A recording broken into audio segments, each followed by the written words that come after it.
Saint Gertrude saw something incredible.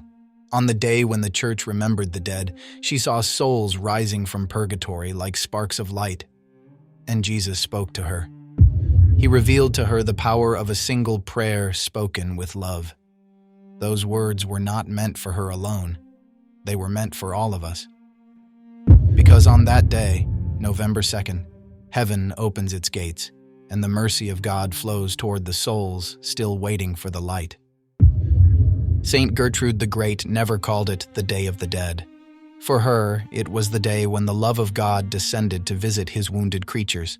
And in a vision, on that very commemoration, something happened that changed her way of praying forever. A mystery so great that even today few truly know it. Jesus himself spoke to her and revealed a secret about the destiny of the souls in purgatory. But what did Saint Gertrude actually see? And what words did she hear from Christ on that day when the church prayed for the departed? To understand, we must go back in time, to a monastery in Helfta, Germany. There, within stone walls and the silence of the choir, a young woman spent her days in prayer, contemplation, and writing. It was the 13th century. The world outside was filled with wars, plagues, and injustices. Yet, in the heart of that nun, there burned a single question. How can the love of God reach those who no longer walk upon this earth? Gertrude felt that the souls in purgatory were not far away. She sensed them as living presences, yearning for prayer, yearning for light. She prayed for them every day, especially during Mass and Eucharistic adoration. And it was during one of these celebrations, on the day when her monastery commemorated the dead, that she received a vision that would echo through the centuries. In her writings, she described how she saw a magnificent golden table, radiant, set before the throne of God. On that table were luminous pearls, countless, each with a unique glow. She understood that each pearl represented a prayer offered by a living soul for one of the souls in purgatory. The pearls rose from the earth like tiny lights and came to rest upon the golden table as precious treasures. Gertrude was captivated until a voice, gentle yet majestic, spoke to her. It was Jesus. And he said, "Each time your voice rises in prayer for the souls in purgatory, I receive that plea with infinite joy, and I release a soul who awaits my light." Trembling, the saint asked, "Lord, can even one single prayer be enough?" And Jesus replied, "Every word of love that rises from the heart, even the simplest, stirs my mercy. And for every word your tongue utters in prayer, a soul is lifted toward my light." In that moment, Gertrude saw something no one had ever described before. She saw souls ascending from purgatory like sparks of fire, like tiny stars breaking free from a sea of light. Some rose slowly, others burst upward, as if suddenly released.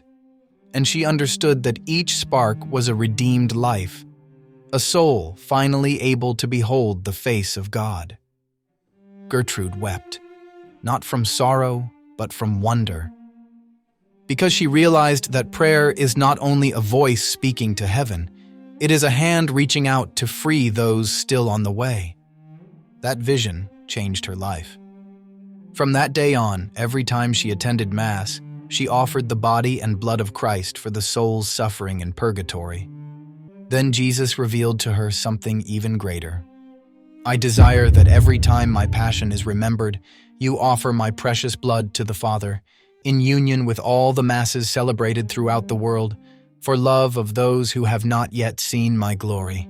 Thus was born one of the most beloved prayers of all time, a prayer that, according to tradition, Jesus himself inspired in her. "Eternal Father, I offer you the most precious blood of your divine Son, Jesus, in union with all the Masses celebrated today throughout the world, for all the souls in purgatory, for sinners everywhere, for sinners in the universal church, and especially for those in my own family." Gertrude prayed it every day and encouraged her sisters to do the same. She said that every word spoken with love is like a drop of redeeming blood falling upon the fire of purgatory and transforming it into light. On the day of the commemoration of all the faithful departed, the monastery filled with chants and prayers. But for Gertrude, that day carried a deeper meaning. She knew that while they prayed, out there, in the invisible mystery, something was happening. Every Mass, every prayer, every offering opened passages of mercy. And again, she saw, this time more clearly, the souls ascending in a luminous procession, guided by angels who led them toward eternity. She then understood that November 2nd is not a day of mourning, but a day of passage, a day when earth and heaven touch, a day when love conquers distance.